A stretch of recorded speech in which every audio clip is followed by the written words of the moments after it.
Assalamualaikum warahmatullahi wabarakatuh. Pada video kali ini saya akan menjelaskan tentang jurnal proyek mahasiswa yang ada di mata kuliah Seminar IT, di mana dosen pembimbingnya adalah Dr. Haji Nursoba MKom. Pada jurnal kali ini saya akan membawakan judul yaitu Rancang Bangun Alat Monitoring Air Layak Konsumsi Berbasis Arduino pada PDAM Tirta Kencana yang berada di Kota Samarinda. Sebelumnya saya akan memperkenalkan diri saya sendiri. Nama saya Dena Tribusy Pamungkas.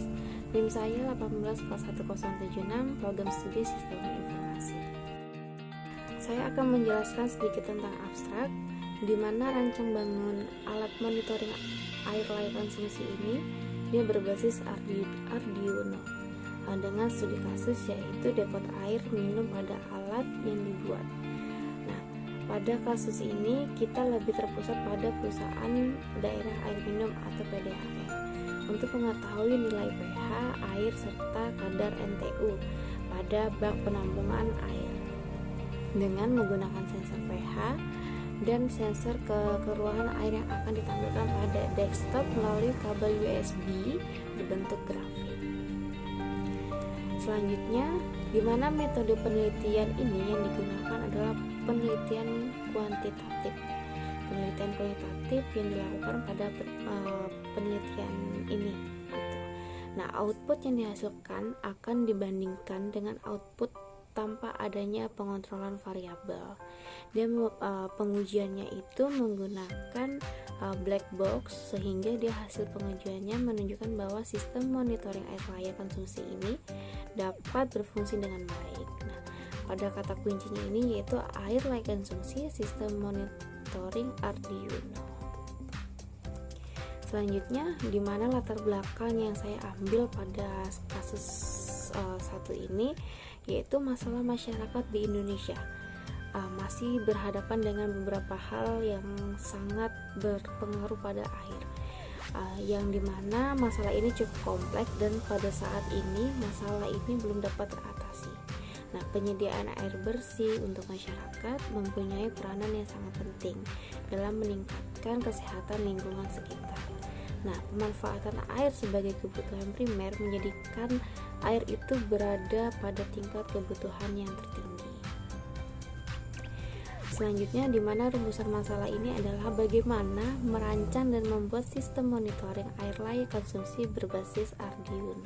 Batasan masalahnya di mana satu adalah sistem monitoring air layak konsumsi ini memonitoring kadar pH air yang kekeruhannya itu sebelum dialirkan ke masyarakat.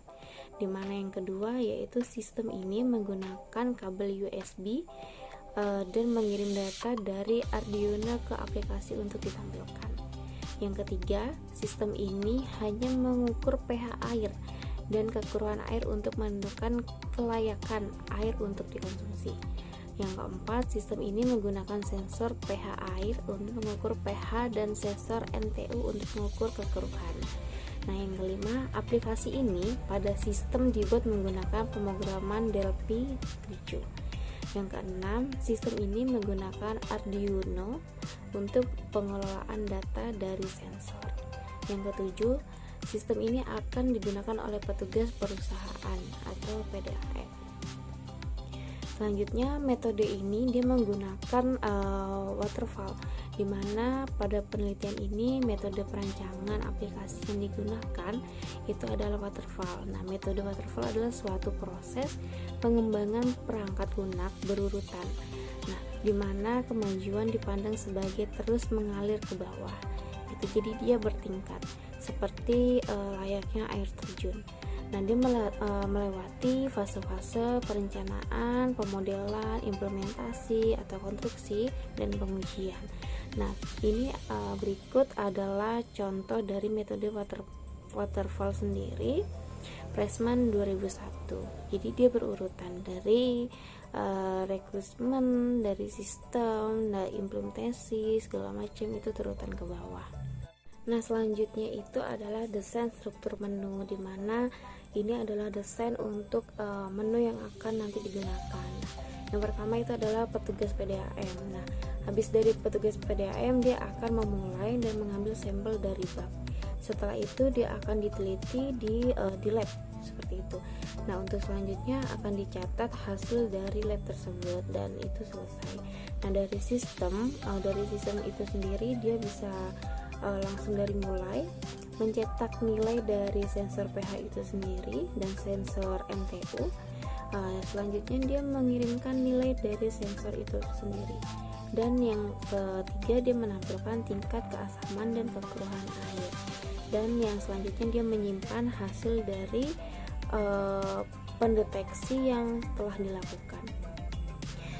Untuk yang selanjutnya, perencanaan alur sistem monitoring, di mana dia ada start, baru dia akan mengecek yang bisa dilihat di gambar. Nah, jadi alur itu dimana ketika air itu keruh, maka dia akan kembali lagi untuk disensor. Jika dia sudah, dia akan stop dan tidak akan melakukannya kembali, seperti itu. Untuk selanjutnya adalah tampilan menu utama. Nah, jadi ini adalah tampilan interface dari aplikasi ini sendiri. Bisa dilihat di situ ada menu-menu di bawah. Setelah menu itu ditampilkan, maka ada tampilan yaitu menu antarmuka setting. Nah, di mana menu antarmuka setting ini dia menyeting suatu kadar dari pH atau NTU air itu sendiri. Di situ ada port, ada baud rate, ada data bits, ada stop, ada prenti, ada float, ada control gitu. Untuk selanjutnya ada tampilan antarmuka log. Nah, kalau tampilan antarmuka log ini dia menampilkan dia tanggal berapa dicek atau di deteksinya, lalu dia akan menampilkan nilai-nilai pH dan kekeruhan seperti yang terlihat di situ. Yang pertama pada tanggal sekian pH airnya 2, kekeruhannya 0 gitu. Untuk selanjutnya ini adalah tampilan antarmuka cari, di mana antarmuka cari ini dia mencari, misalnya kita telah mendata dari 1 bulan itu mendata 15 hari berturut-turut, dan kita akan mencari di hari ke-14 yaitu mungkin sekitar tanggal 8. Jadi kita tinggal mencari aja tanggal 8 bulan 4 2000 berapa. Nah, nanti itu akan muncul data-data yang akan kita cari seperti itu. Dan yang terakhir ini adalah ada tabel pengujian sensor, di mana tabel ini hasil dari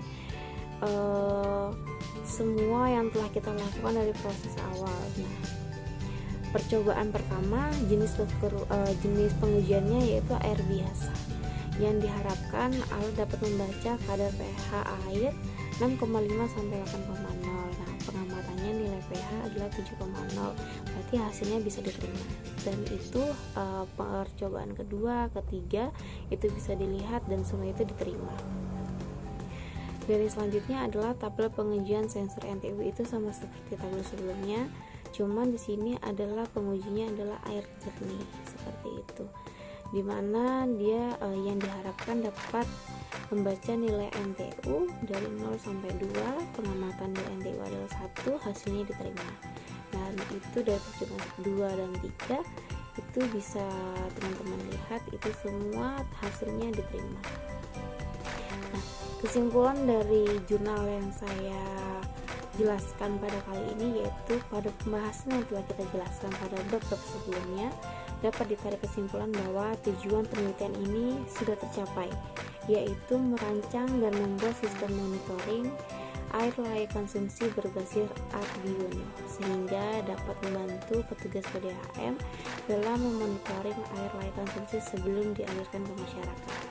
Nah, sehingga sistem ini dapat diimplementasikan di perusahaan daerah air minum atau PDAM, khususnya daerah Samarinda. Sekian, mungkin segitu aja yang bisa saya jelaskan. Mungkin kalau ada salah kata saya minta maaf. Wassalamualaikum warahmatullahi wabarakatuh.